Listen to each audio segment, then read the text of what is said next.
Mari Bapak Ibu Saudara sekalian, kita akan memulai ibadah pada pagi hari ini. Kita bangkit berdiri, kita akan satukan hati mengawali ibadah kita kepada Tuhan di dalam doa.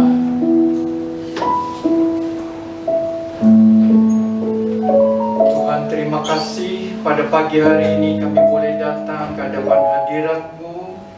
Kami membawa segenap jiwa raga kami untuk datang menyembah Engkau, Tuhan, Allah kami yang hidup, penebus kami yang hidup.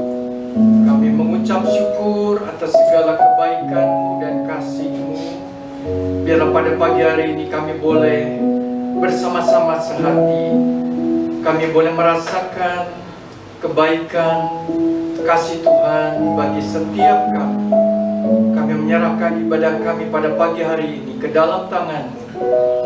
Terima kasih ya Tuhan, bahwa pertolongan kami datangnya daripada Tuhan Allah, pencipta langit dan bumi. Turunlah kiranya dalam ibadah kami pada pagi hari ini anugerah, damai sejahtera dari Tuhan kita Yesus Kristus. Mari kita semua berkata amin. Sekali lagi shalom, selamat pagi Bapak Ibu yang Saudara yang terkasih.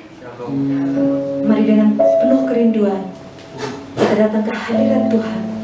Kita mau menikmati baik-Nya dan kita yakin dan percaya sinar kemuliaan Tuhan ada di tempat ini.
kami di surga, kami mengucap syukur Tuhan untuk kebaikan-Mu di sepanjang kehidupan kami Tuhan, untuk kasih setia-Mu Tuhan, untuk rahmat-Mu yang baru setiap hari Tuhan. Kau selalu ada di setiap musim kehidupan kami Bapa. Kami mengucap syukur Tuhan. Kami tidak dapat membalas apa yang Kau perbuat dalam kehidupan kami selain ucapan syukur Tuhan. Syukur dan syukur Bapa. Terima kasih untuk karya-Mu Tuhan yang terbesar dalam kehidupan kami Tuhan. Sehingga pagi ini Tuhan, kami boleh datang ke tempat ini Tuhan, untuk boleh menikmati pagi-Mu Tuhan. Kami boleh rindu Tuhan untuk bersekutu bersama dengan Engkau Bapa. Terima kasih Bapa, terima kasih Tuhan. Kami serahkan ibadah pada pagi hari ini di dalam tangan kasih-Mu Tuhan. Bertangan di atas puji-pujian kami, penyembahan kami Tuhan. Dan semuanya dengan kebenaran firman Tuhan yang akan juga disampaikan oleh hamba-Mu Tuhan. Kau buka hati dan pikiran kami Tuhan. Biar apa yang disampaikan hamba-Mu itu Tuhan, Kau diterima di dalam Bapa. Terima kasih Tuhan, terima kasih Bapa. Terpujilah Engkau Bapa.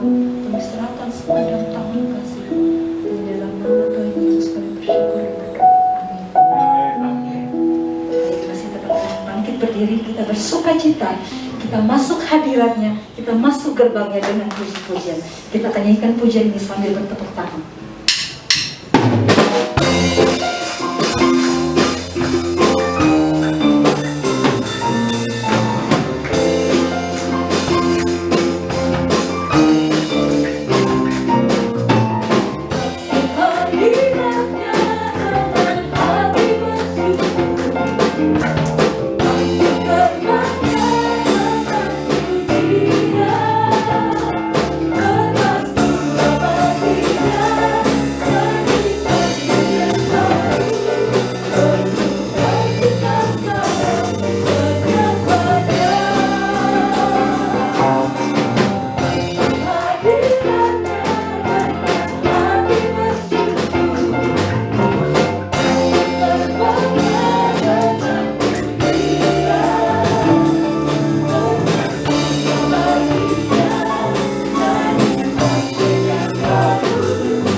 sebelum kita mendengarkan kebenaran firman Tuhan, kita angkat satu pujian, satu hal yang kurindu.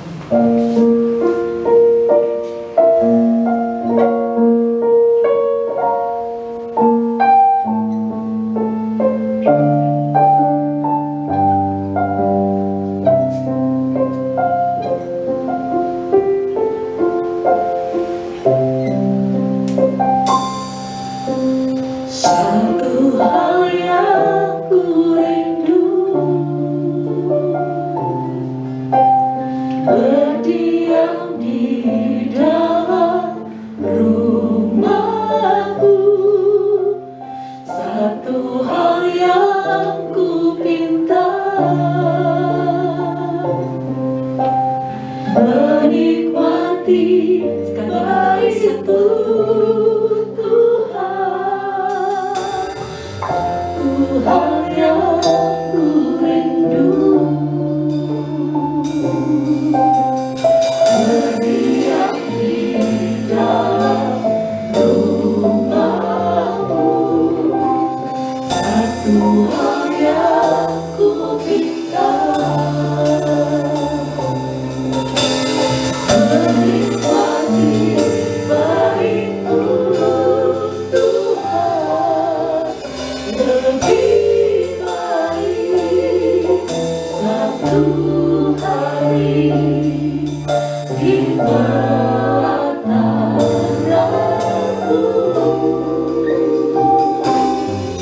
daripada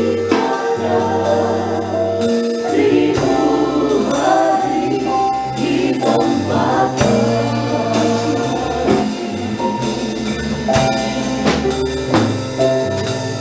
memujimu,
nanti kemurahan Tuhan menjadi hal yang kami doakan di dalam Engkau. Kami tahu tidak mudah untuk kami tinggal di dalam rumah-Mu, setia memperhatikan, terlibat dalam pekerjaan Tuhan. Tetapi kami tahu bahwa Roh Kudus memberikan kekuatan yang luar biasa, sehingga kami menjadi pribadi-pribadi yang peduli akan rumah Tuhan. Sekarang Tuhan, bukalah pikiran kami melalui firman-Mu yang akan kami dengarkan, supaya kami tahu tugas kami orang-orang pilihan Allah untuk selalu memperhatikan pekerjaan Allah. Tuhan, tolong hamba-Mu yang akan menyampaikan firman. Tuhan, tolong jemaat-Mu. Sungguh kami membutuhkan kasih Allah, supaya firman-Mu sampai kepada kami semua, dan firman itu menjadi rema di dalam kehidupan kami. Terpujilah Tuhan selama-lamanya, siap mendengarkan firman-Mu. Dalam nama Tuhan Yesus Kristus, haleluya, amin. Saudara-saudara yang dikasihi oleh Tuhan, terima kasih untuk majelis yang memberi kepercayaan kepada saya untuk menyampaikan firman Tuhan. Saya akan ambil firman Tuhan dari kitab Hagai, pasal pertama, ayat yang pertama sampai dengan ayat yang ke-11. Saya mau baca semuanya untuk kita semua. Lembaga Alkitab Indonesia itu memberikan judul ajakan untuk membangun kembali bait suci atau bait Allah. Pada tahun yang kedua zaman Raja Darius, dalam bulan yang ke-6, pada hari pertama bulan itu, datanglah firman Tuhan dengan perantaraan Nabi Hagai kepada Zerubbabel bin Sealtiel, Bupati Yehuda, dan kepada Yosua bin Yosadak, imam besar. Bunyinya, beginilah firman Tuhan semesta alam. Bangsa ini berkata, sekarang belum tiba waktunya untuk membangun kembali bait atau rumah Tuhan. Maka datanglah firman Tuhan dengan perantara Nabi Hagai, bunyinya, apakah sudah tiba waktunya bagi kamu untuk mendiami rumah-rumahmu yang dipapani dengan baik, sedang rumah ini atau rumah Allah tetap menjadi reruntuhan? Oleh sebab itu, beginilah firman Tuhan semesta alam, perhatikanlah keadaanmu. Kamu menabur banyak, tetapi membawa pulang hasil sedikit. Kamu makan, tetapi tidak sampai kenyang. Kamu minum, tetapi tidak sampai puas. Kamu berpakaian, tetapi badanmu tidak sampai panas. Dan orang yang bekerja untuk upah, ia bekerja untuk upah yang ditaruh dalam pundi-pundi yang berlubang. Beginilah firman Tuhan semesta alam, perhatikanlah keadaanmu. Jadi naiklah ke gunung, bawalah kayu dan bangunlah rumah itu, maka aku akan berkenan kepadanya dan akan menyatakan kemuliaanku di situ, firman Tuhan. Kamu mengharapkan banyak, tetapi hasilnya sedikit, dan ketika kamu membawanya ke rumah, aku menghembuskannya. Oleh karena apa? Demikianlah firman Tuhan semesta alam. Oleh karena rumahku yang tetap menjadi reruntuhan, sedang kamu masing-masing sibuk dengan urusan rumahnya sendiri. Itulah sebabnya langit menahan embunnya dan bumi menahan hasilnya, dan aku memanggil kekeringan datang ke atas negeri, ke atas gunung-gunung, ke atas gandum, ke atas anggur, ke atas minyak, ke atas segala yang dihasilkan tanah, ke atas manusia dan hewan dan ke atas segala hasil usaha. Tentu berbahagia saudara-saudara yang membaca firman Tuhan dan kemudian melakukan itu di dalam kehidupannya sehari-hari. Saudara-saudara, harus kita akui bahwa sampai hari ini gereja itu dalam pergumulan. Sampai hari ini gereja terus berusaha bagaimana membuat gereja itu menjadi berkembang. Dan kalau saya fokus kepada COVID beberapa saat yang kita alami, harus kita akui bahwa gereja merasakan dampaknya. Saya selaku gembala juga demikian. Salah satu dampak itu adalah bagaimana orang-orang Kristen, jemaat Tuhan itu mulai kurang mencintai ibadah, kurang mencintai gereja, kurang mencintai rumah Tuhan, saudara-saudara.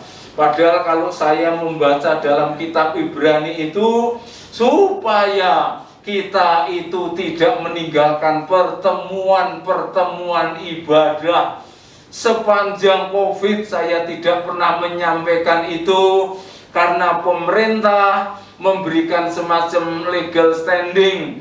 Kalau ibadah jangan banyak-banyak, cukup sedikit saja. Jadi banyak jemaat yang biasanya banyak datang ke gereja, beberapa saja masuk gereja dan beribadah. Ternyata mereka adalah orang-orang yang punya prinsip, kalau saya harus mati karena ada di gereja, karena mencintai Tuhan, biarkanlah kami mati. Ada orang-orang yang semacam itu. Tetapi ada orang-orang yang memang menjaga diri sedemikian rupa, pakai masker, cuci tangan, physical distancing, mengurangi mobilitas keluar, tapi sama saja akhirnya juga lewat. Saya mau katakan apa, saudara-saudara? Ini sebuah pergumulan. Gereja berada di satu zaman, gereja kita sekarang berada di satu masa yang tidak mudah. Oleh karena itu saya berharap lewat firman Tuhan ini, kita kembali dipulihkan, kita kembali diberikan semangat untuk mencintai gereja kita, untuk mencintai rumah Tuhan, untuk mencintai pekerjaan Tuhan. Lah bagaimana kita mencintai pekerjaan Tuhan? Alasannya itu apa? Hambatannya apa? Maka kita Bagai itu sebenarnya membimbing kita untuk kita belajar bagaimana mencintai Tuhan. Yang pertama kita akan berbicara alasan. Alasan apa yang membuat kita harus mencintai Tuhan? Yang pertama saya mau katakan renungan kita adalah karena Tuhan begitu sayang kepada kita. Tuhan begitu mencintai kita. Dari mana kita tahu, saudara-saudara? Konteks Hagai ini sebenarnya orang-orang Israel itu baru saja kembali dari Babel, saudara-saudara. Tuhan gerakkan supaya mereka segera kembali ke Yerusalem, kembali ke tanah perjanjian, kembali ke tanah yang dijanjikan oleh Tuhan. Dan semua itu adalah kemurahan Tuhan. Jadi mereka bersama-sama, mereka berbondong-bondong, mereka dengan sukacita, mereka dengan penuh semangat kembali ke tempat stay tinggal di situ. Semuanya itu bukan karena kekuatannya, tetapi Tuhanlah yang menggerakkan Raja Kores untuk orang Israel itu bisa kembali. Jadi dari pelajaran ini saya mau mengatakan bahwa Tuhan itu sangat mencintai Israel. Tuhan itu sangat mencintai Yehuda. Tuhan itu sangat mencintai umat pilihannya. Dalam proses mencintai itu, kadang-kadang kita diizinkan untuk menderita. Kadang-kadang kita diberikan kekuatan, diberikan sukacita. Tapi saya katakan sekali lagi, cintanya tidak pernah berubah dalam hidup kita. Bayangkan, renungkan baik-baik. Sementara ada saudara-saudara kita yang harus lewat karena COVID. Saudara-saudara, tapi engkau diberikan kekuatan yang luar biasa. Saya tidak mengatakan yang lewat tidak dicintai Tuhan. Saya tidak mengatakan seperti itu. Tetapi bagi kita yang masih diberi kesempatan untuk menghirup udara segar, itu karena cintanya yang besar. Kalau engkau sembuh dari COVID, engkau diizinkan masih hidup sekarang ini, bukan hanya karena obat-obatan, bukan, tetapi karena cintanya Tuhan. Saudara-saudara, saya sekarang bisa menikmati udara segar, bisa bernafas dengan lega. Waktu saya kena COVID itu, hampir semua penderita itu mantan COVID itu. Kalau kita ketemu itu alumni COVID semua, saudara-saudara. Begitu kita sembuh, kami sembuh luar biasa. Saya kembali mengarahkan hati dan pikiran saya, Tuhan, semua karena cinta-Mu, semua karena kasih-Mu. Terima kasih aku dicintai, terima kasih aku dikasihi, terima kasih kami diperhatikan. Saya, istri, dan anakku yang nomor 1 itu kena semua. Lalu kami melakukan semacam isoman begitu. Istri saya ada di kamar paling depan, saya ada di gudang paling belakang. Anak saya yang nomor 1 di atas, kemudian yang nomor 2 itu ada di lab komputer di gereja, saudara-saudara. Saya tersinggung ketika anak saya itu, ketika saya lewat mau ke gereja, anak saya ketemu itu dia bisa menghindar jauh. Aku nih bapakmu, aku nih orang tuamu, mengapa kau menghindar? Saya lupa bahwa saya sedang isoman mandiri, isolasi mandiri. Anak saya menghindar, takut tertular, saudara-saudara yang dikasih oleh Tuhan. Maka kalau kami sembuh, itu semua karena anugerah Tuhan. Setelah dicek kembali, ternyata saya yang lebih dahulu negatif. Anak saya dan istri saya ini masih positif, saudara-saudara. Saya tidak tahu mengapa begitu. Padahal saya punya semacam ada komorbid begitu, ada gula darah dan lain sebagainya.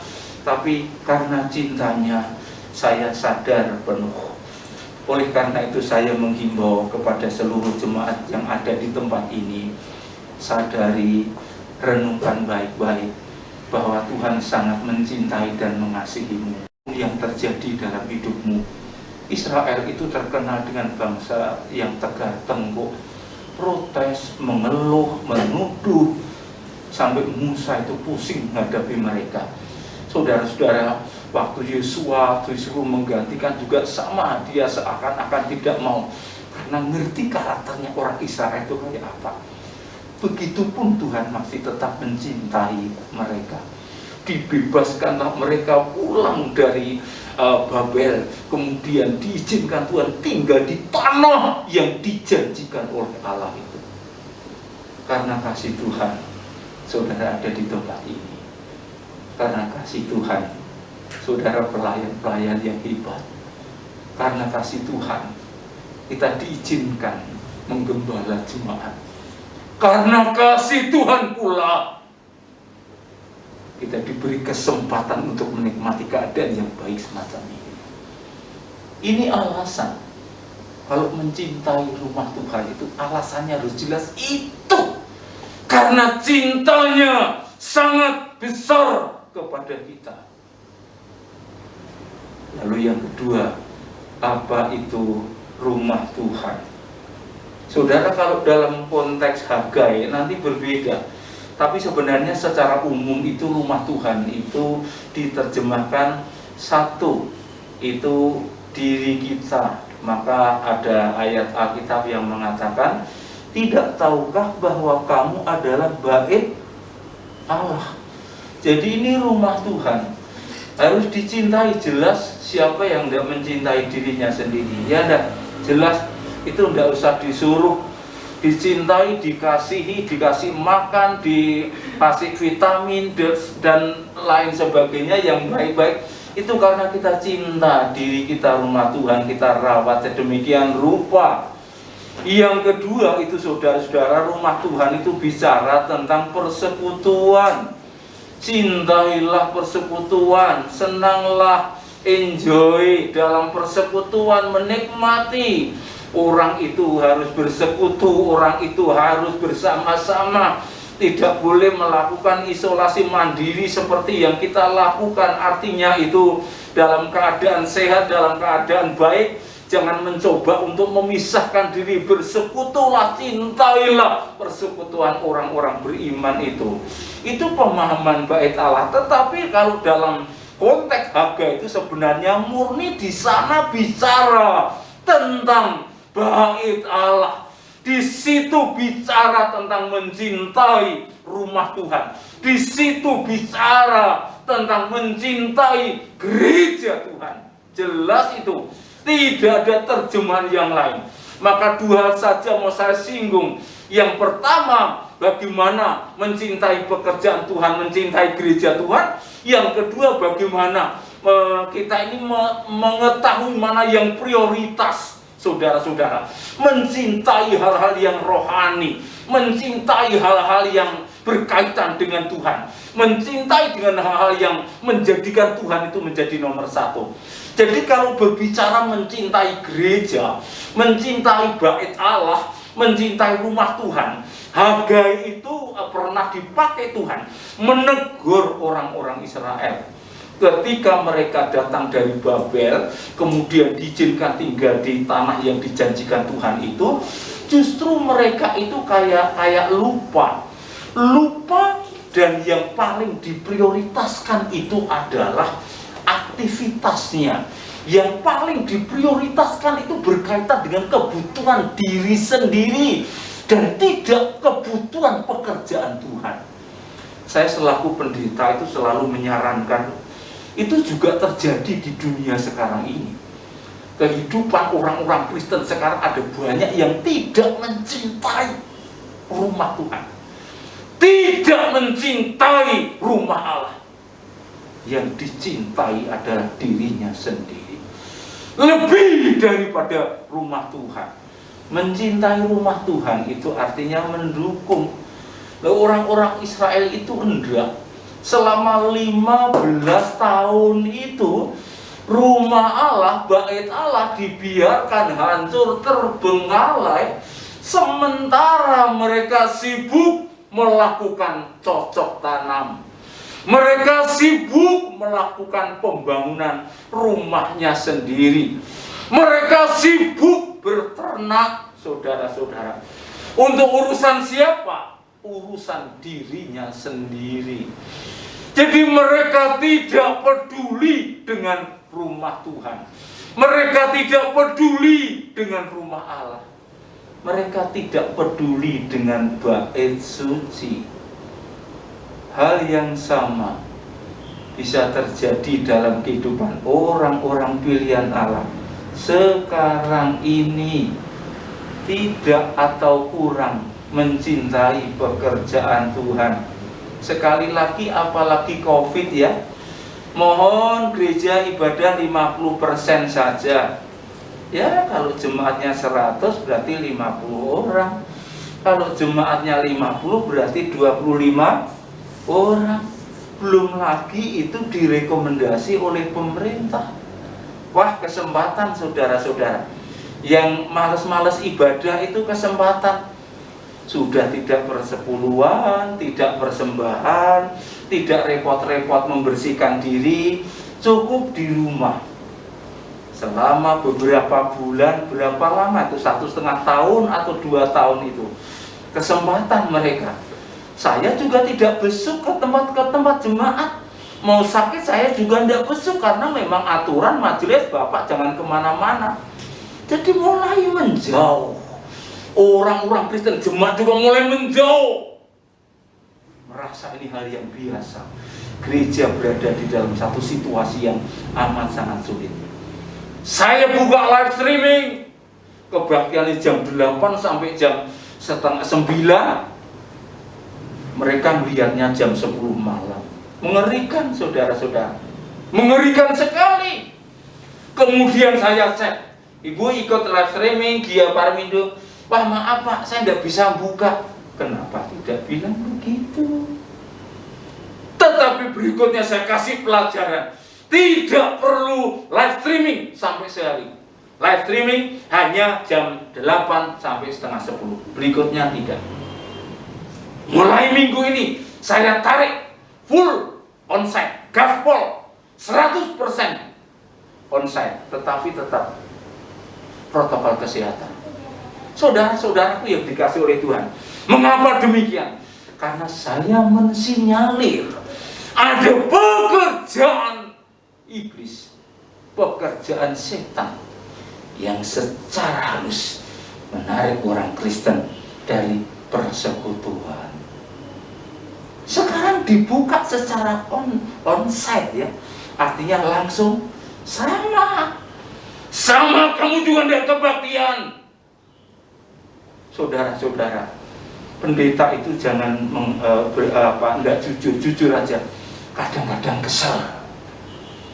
Mengapa kamu tidak kebaktian? Kamu takut COVID tidak ke gereja, tapi makan nasi goreng rame-rame dengan sekeluarga. Apa artinya itu?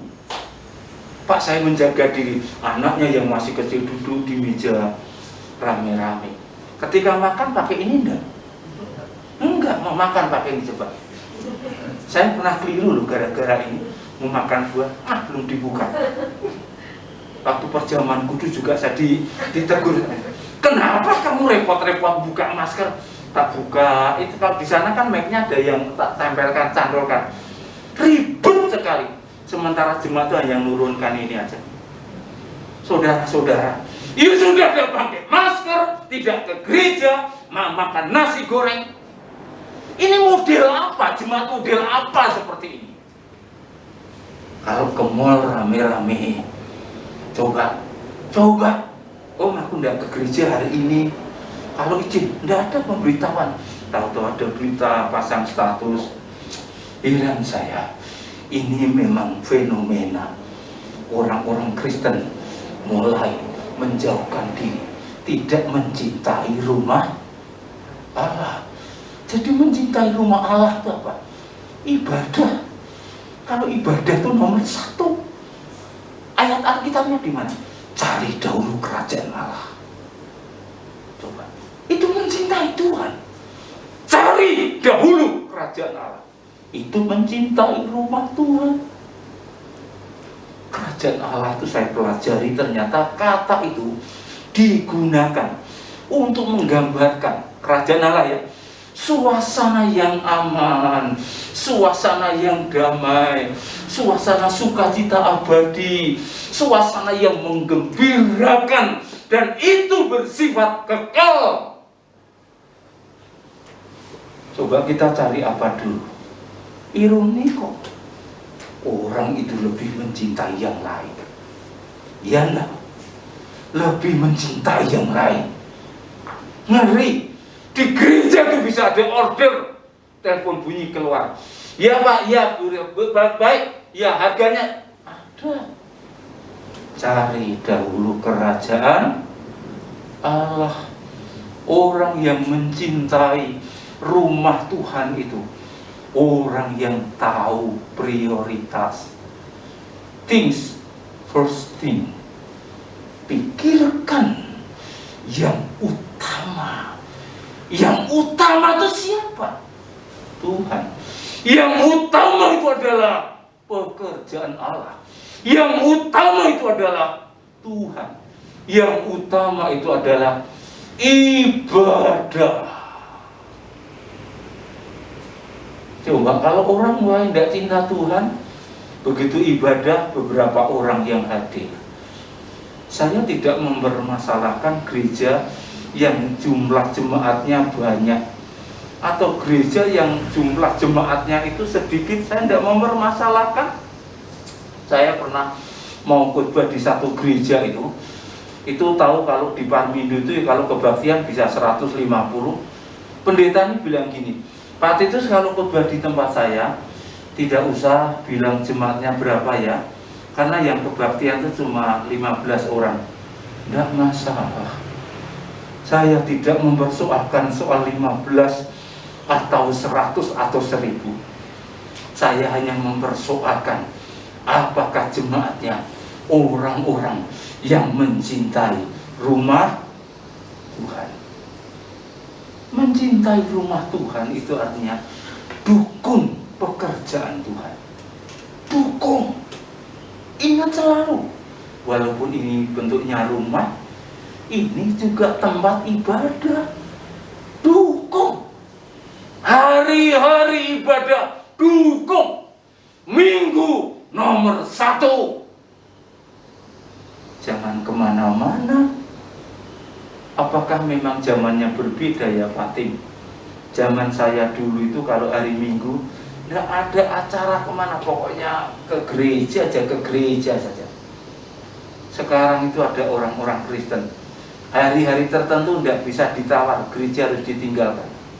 Begitu Imlek itu ya, beberapa majelis itu udah izin, Pak itu besok Minggu saya nggak ke gereja. Lo enaknya. Tapi kira-kira saya selaku gembala, nggak boleh, harus utama gereja. Saya nggak begitu. Ya silakan. Saudara-saudara yang dikasih itu masih bisa ditolerir. Wong tidak sering kali atau tidak tiap minggu, setahun sekali. Tapi saya mau katakan kepada kita semua, ada orang-orang Kristen yang mulai mengalami degradasi dalam mencintai rumah Tuhan, tidak mendukung pekerjaan Tuhan. Dukung saudara-saudara, dukung yang pinter musik, main musik, yang worship leader terus melayani worship leader, yang singer jangan singer terus, naik jadi worship leader. Saya begitu. Anak-anak yang punya bakat main musik, kembangkan di gereja, diajari, belajar, adakan coaching dan lain sebagainya. Dukung itu pekerjaan Tuhan. Saudara-saudara, kalau gereja tidak punya pemain musik itu mau apa coba? Ya kalau anaknya pendeta bisa main musik, kalau tidak ada pendetanya anaknya tidak bisa main semua. Tapi puji Tuhan, rata-rata anak pendeta itu pintar main musik. Padahal Pak Tim bisa main musik, enggak ya, sedikit ya, tapi bisa. Anak-anak saya itu kalau sudah musik, sampai saya sekarang enggak bisa. Piano itu sudah tangannya kaku. Anak-anakku semua sudah pinter-pinter, sudah. Tuh, saya mau katakan ya, bapaknya pendeta, ibunya pendeta, kakeknya pendeta, omnya pendeta, anak-anak saya itu calon pendeta semua. Coba luar biasa, ini bagian dari mencintai rumah Tuhan, saudara-saudara. Luar biasa. Oleh karena itu ya saya mau sampaikan kepada kita semua, ayo dukung pekerjaan Tuhan, melayani. Saudara-saudara, melayani itu tidak harus yang muda, yang sudah tua pun bisa melayani. Saudara-saudara yang dikasih oleh Tuhan, itu namanya mencintai atau bagian mencintai rumah Tuhan. Orang yang mencintai rumah Tuhan itu berarti juga merawatnya. Gerejanya Pak Mindu itu sudah 35 tahun. Kemudian atapnya atas itu gentingnya sudah kelihatan melempung. Tapi majelisnya peka. Pak Titus kita mau renov ini, dikasih besi itu apa tuh? Karena AC apa yang besi berat. Silakan, ayo kita buat program bersama-sama. Dari kita, oleh kita, untuk kita, pasti Tuhan selesaikan.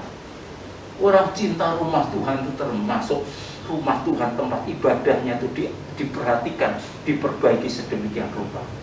Saudara-saudara yang dikasihi Allah, jadi itu yang disebut dengan mencintai rumah Tuhan. Nah, orang-orang Israel tidak semacam itu. Justru dibiarkan dalam reruntuhan, dibiarkan dalam kekacauan. Mereka sibuk membangun rumahnya sendiri. Alkitab itu yang mengatakan mereka sibuk. Saudaraku yang dikasihi Allah, kalau kita bicara sibuk, sampai akhir menutup mata, sampai mati orang sibuk. Jangan ada seorang pun mengatakan aku sibuk untuk pekerjaan Tuhan. Jangan ada seorang pun yang mengatakan aku direpotkan untuk pekerjaan Tuhan. Saudara-saudara, selaku pendeta yang pernah diajari di kampus Abdiel bagaimana melayani, saya tidak pernah mengatakan repot untuk pekerjaan Tuhan.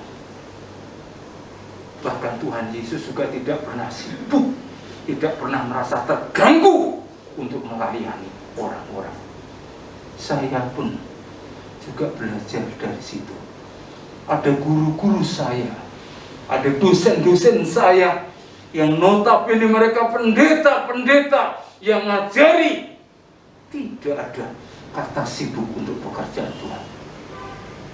Saudara-saudara, kalau zaman saya itu prioritas, gaji itu tidak prioritas. Makanya pekerjaan nyanyian favoritnya itu kerja buat Tuhan. Selalu manisnya. Dulu tuh masih ansih kalimatnya. Biar tanpa gaji selalu manis. Lama-lama mengalami penurunan. Bukan biar tanpa gaji, biar pikul salib. Saudara-saudara, mencintai rumah Tuhan dikaitkan dengan gaji. Mencintai pekerjaan Tuhan tidak perlu dikaitkan dengan soal itu. Jemaat pun juga harus demikian. Kalau kita sudah menyatakan aku mencintai rumah Tuhan, maka all out, berikan yang terbaik untuk Tuhan. Bukan hanya zamannya Hagai, zaman sekarang juga sama.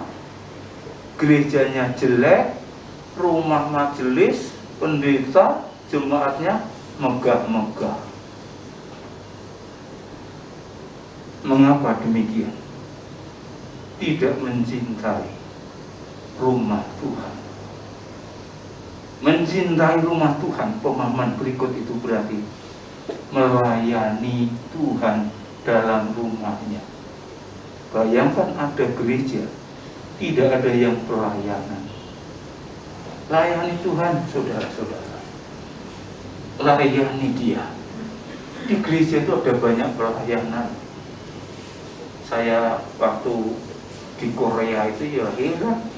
Ini orang-orang berpakaian jas rapi kok ternyata tugasnya tidak di mimbar, tidak di dalam gereja, di luar sebagai asas penyambut jemaat. Ternyata mereka orang-orang hebat. Mereka pengusaha-pengusaha, bos-bos yang merendahkan hati dan melayani pekerjaan Tuhan.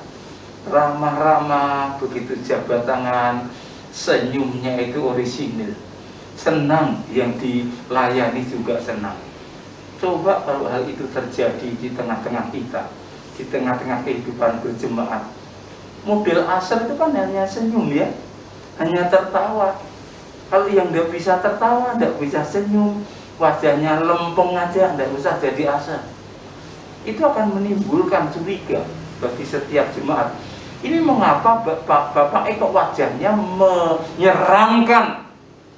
Itu akan mempengaruhi kehadiran jemaat. Maksud saya, orang yang mencintai Tuhan pasti dalam konteks beribadah, melayani Tuhan, menempatkan Dia yang paling prioritas. Itu berarti melayani pekerjaan Tuhan.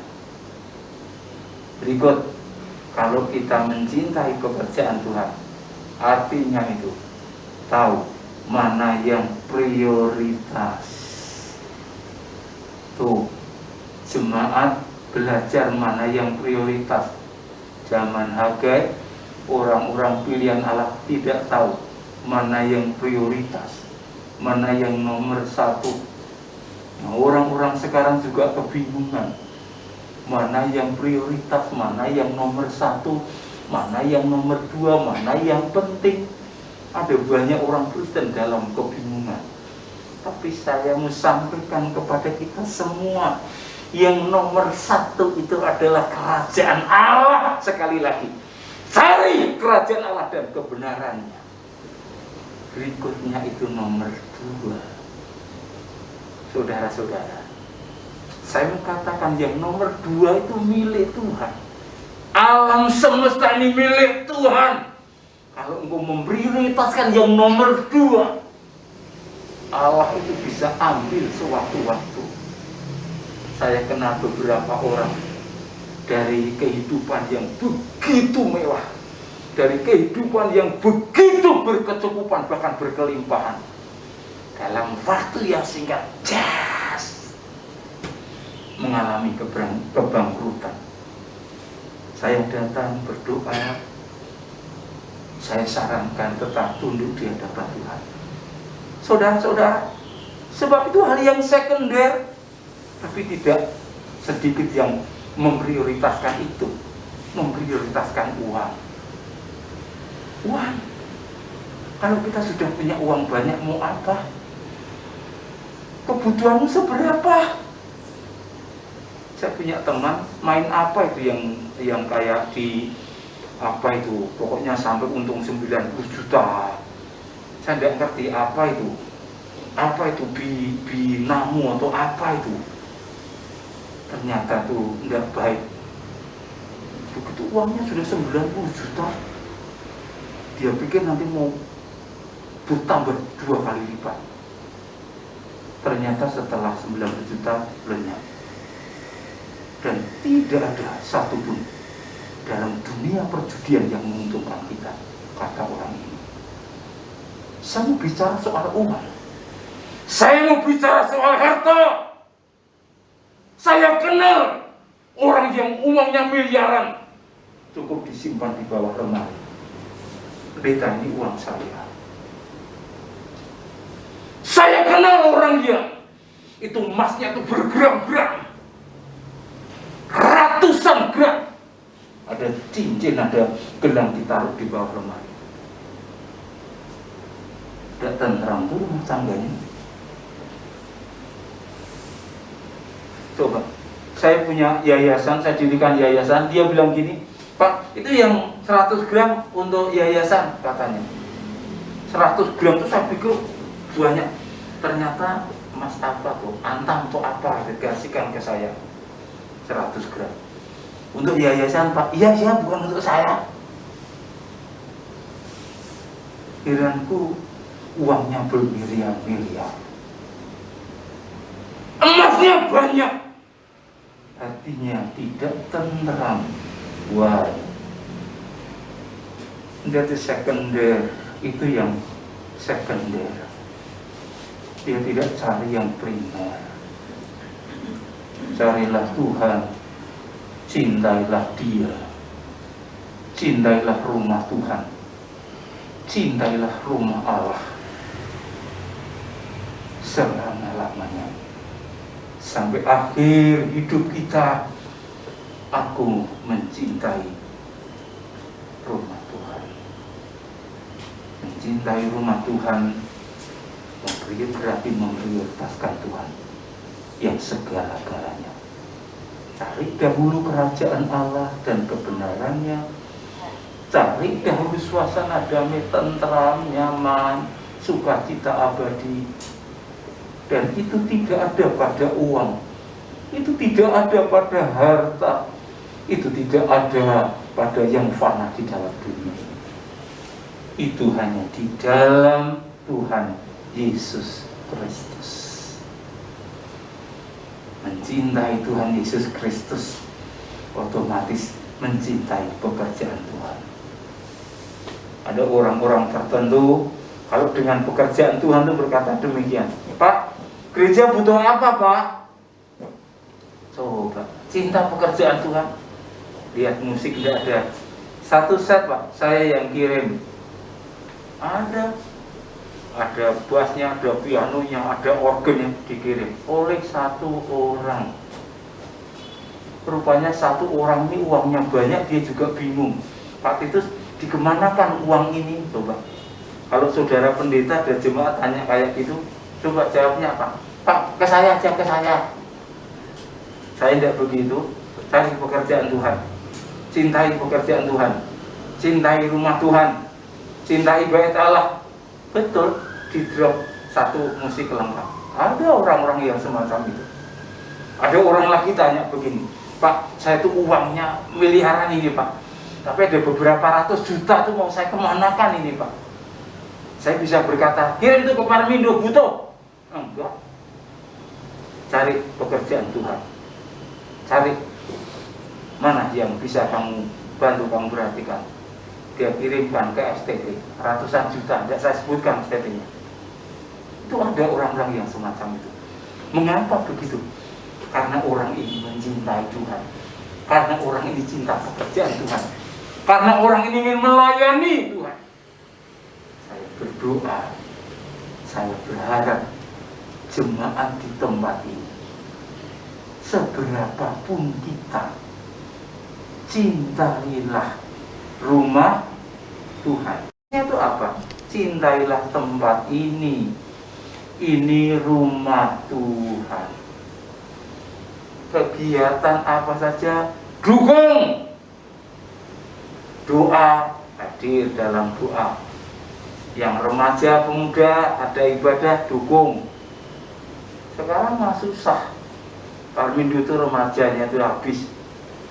Yang kebaktian ya gara-gara itu, gara-gara online itu.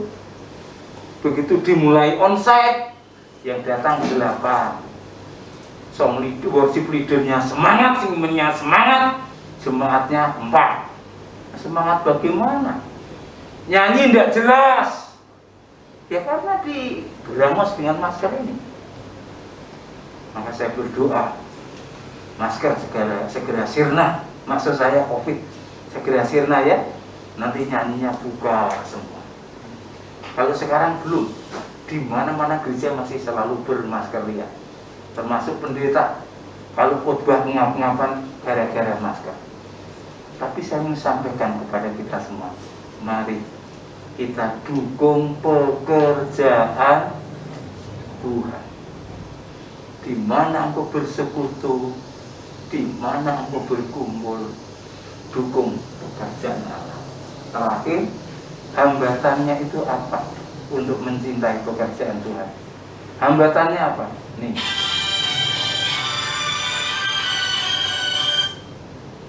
Hambatannya itu di sini. Arus sekularisme menjadi hambatan utama.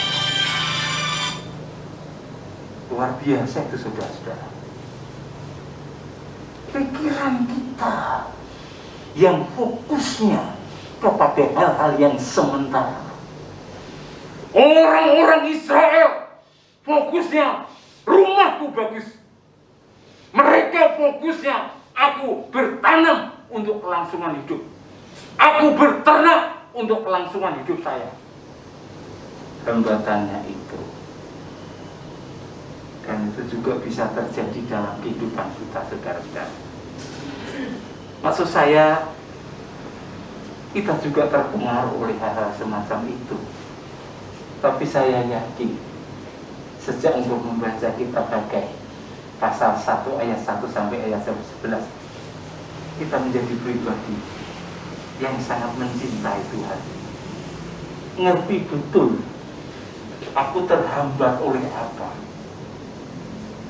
Orang mengatakan terhambat oleh aktivitas. Tidak bisa ke gereja karena aktivitas. Tidak bisa memberi karena aku sendiri belum berkecukupan. Tidak bisa mendukung pekerjaan Tuhan karena belum saatnya dan lain sebagainya. Ada banyak alasan. Tapi saya tahu, saya yakin Tuhan tidak pernah meninggalkan gerejanya. Maka tahap demi tahap Allah akan berkarya. Kemudian Roh Kudus berkarya mengubahkan kita menjadi pribadi yang mencintai rumah Tuhan, menjadi pribadi yang mencintai gereja Tuhan, menjadi pribadi yang mendukung pekerjaan Tuhan, menjadi pribadi yang tidak pelit terhadap gereja. Saudara-saudara, saya harus berani mengatakan demikian, karena ada orang-orang yang tidak berani berkorban karena salah pemahaman. Berkorban untuk Tuhan, berkorban untuk pekerjaan Tuhan, tidak pernah rugi. Mari kita mencintai pekerjaan Tuhan. Mari kita mencintai gereja Tuhan sekarang dan selama-lamanya. Amin. Kita berdoa. Terima kasih Tuhan, firman-Mu tidak akan kembali dengan sia-sia. Semua yang sudah kami dengar pasti memberkati kami. Ya Tuhan yang telah memelihara gereja-Nya, kami berdoa kiranya Engkau mencarikan seluruh mata rohani jemaat-Mu, bahwa mencintai Tuhan berarti mencintai rumah Tuhan, menempatkan Engkau yang prioritas. Itu berarti kami mendukung pekerjaan Tuhan. Roh Kudus, jamahlah kami satu persatu. Hari ini, saat ini, jam dan detik ini, setiap kami yang duduk di tempat ini menjadi pribadi yang sangat mengasihi Allah. Terima kasih. Demikianlah doa kami. Engkau menjawab, Engkau sanggup mengubahkan kami, seluruh jemaat-Mu di tempat ini, dan kami menjadi pribadi yang cinta rumah Tuhan. Dalam nama Tuhan Yesus kami berdoa, haleluya, amin.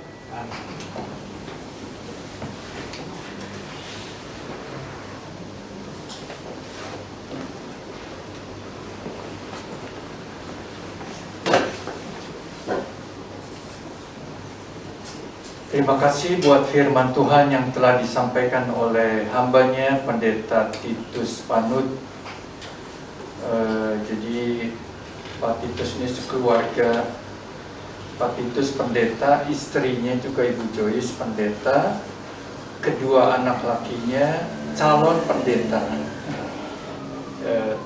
Hampir lulus Pak ya? Ya, Hampir lulus, sedang studi di Abdiel, Ungaran. Terima kasih buat pelayanan Pak Titus. Tuhan memberkati, Tuhan juga memberikan kekuatan, kesehatan senantiasa. Saudara sekalian, firman Tuhan telah disampaikan oleh hambanya, mengingatkan kita untuk kita boleh mencintai Tuhan, itu yang terutama. Tapi mencintai Tuhan juga artinya mencintai ibadah kepada Tuhan, mencintai gerejanya, dan juga mencintai diri kita sebagai rumah Tuhan. Mencintai diri kita bukan secara jasmani, tetapi rohani kita. Kita perlu segala berkat-berkat rohani yang kita butuhkan di dalam hidup ini. Tuhan memberkati firman-Nya. Saudara sekalian, saya ada sedikit pengumuman. Pada minggu depan, ibadah di tempat ini seperti biasa akan dilayani oleh saya sendiri. Dan minggu depan ibadah disertai dengan perjamuan kudus.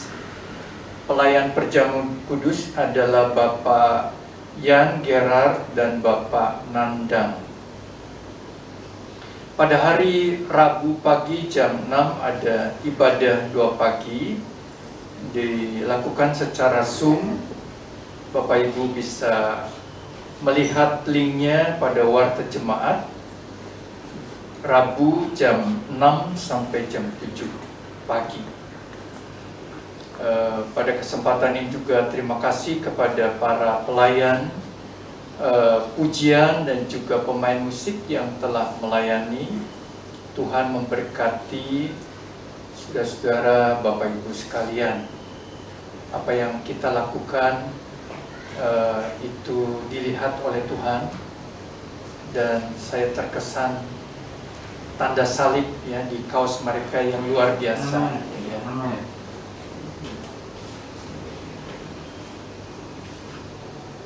Saya nggak tahu bisa dipasang di baju saya mungkin ya. Terima kasih Bapak Ibu Saudara sekalian dikasih Tuhan. Kita tahu bahwa pandemi mungkin sedikit lagi memasuki masa endemi, tetapi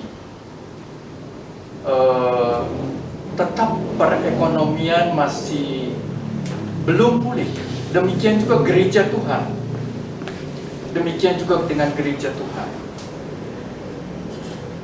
Saya ingat di Korea itu pohon-pohon, biasanya pohon-pohon yang dirawat itu diikat melewati musim dingin supaya mereka batangnya tidak miring atau tidak rubuh. Jadi ada banyak pohon-pohon yang tidak diikat pada musim dingin. Apa yang terjadi? Melewati musim dingin tentunya mereka menjadi lemah. Dan pada waktu tiba musim hujan, musim semi, musim hujan, kita pikir wah pohon ini akan tumbuh kembali karena musim hujan sudah turun. Tetapi ternyata tidak semuanya demikian. Ada pohon-pohon yang lemah, ternyata runtuh, roboh. Demikian juga saudara sekalian, kita berdoa bagi perekonomian Indonesia. Kita berdoa bagi gereja di Indonesia memasuki peralihan, melewati masa pandemi yang sulit. Tetapi ke depan, seperti tadi kata firman Tuhan, ya ini merupakan pergumulan para hamba-hamba Tuhan. Ke depannya gereja ini akan bagaimana? Ke depannya apakah jemaat ini akan masih mencintai ibadah? Ke depannya jemaat ini apakah masih memperhatikan hal-hal yang sifatnya rohani? Ini merupakan satu tantangan yang besar bagi gereja Tuhan pada masa ini. Kita berdoa supaya Tuhan menolong dan memberkati kita semua dan gerejanya. Tiba saatnya kita juga akan memberikan persembahan. Nanti saya minta para pelayan persembahan, Ibu Hana dan Ibu Sally. Mari kita tundukkan kepala, masuk dalam doa. Tuhan, terima kasih buat firman-Mu yang mengingatkan kami. Terima kasih Allah Roh Kudus akan terus berbicara kepada kami, mengingatkan kami supaya melewati masa-masa yang sulit pandemi COVID-19, iman kami tetap teguh, kecintaan kami kepada Tuhan, kecintaan kami kepada gereja Tuhan tetap terpelihara dengan baik. Tuhan memberkati hamba-Mu Pendeta Titus yang sudah melayani firman Tuhan. Pakai dan pimpin pelayanannya, keluarganya, dan gerejanya di Parmindo. Biarlah boleh menjadi kesaksian dan kemuliaan bagi nama Tuhan. Sebentar kami akan memberikan persembahan. Berkati persembahan kami boleh dipakai bagi pekerjaan Tuhan. Di dalam nama Tuhan Yesus kami berdoa. Amin. Amin.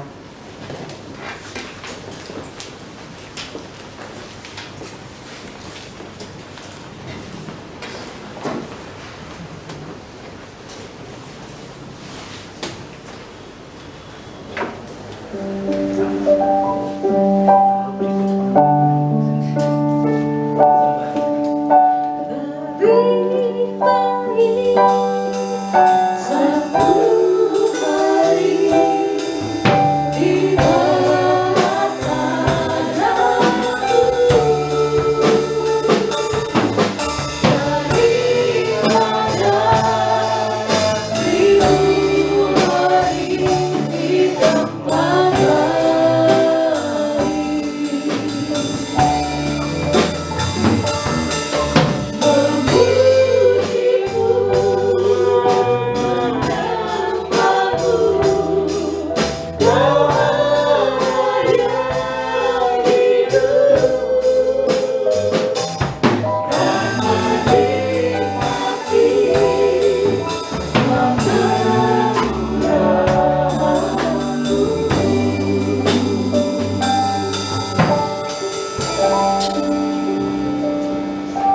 Mari kita bangkit berdiri, kita akan satukan hati menutup ibadah kita di dalam doa. Tuhan, terima kasih buat ibadah pada pagi hari ini. Terima kasih buat firman yang telah disampaikan oleh hamba-Mu. Tuhan, kami semua terbatas. Kami mohon Allah Roh Kudus menerangi hati kami, menerangi jiwa kami, dan menggerakkan hati kami untuk lebih mengasihi Tuhan, untuk lebih mencintai pekerjaan Tuhan, untuk lebih mempersembahkan hidup kami sepenuh bagi Tuhan. Terima kasih Tuhan. Kami membawa persembahan kami kepadamu. Berkati persembahan ini boleh dipakai bagi pekerjaan Tuhan. Berkati gerejamu di tempat ini Tuhan. Tuhan yang sudah menyertai melewati masa-masa yang sulit, masa pandemi. Kami berdoa masa depan gerejamu di tempat ini. Kami berdoa supaya jemaat boleh terus setia beribadah kepadamu. Jemaat boleh bertumbuh semakin dekat kepada Tuhan, semakin diubahkan bagi nama Tuhan. Terima kasih Tuhan, terima kasih.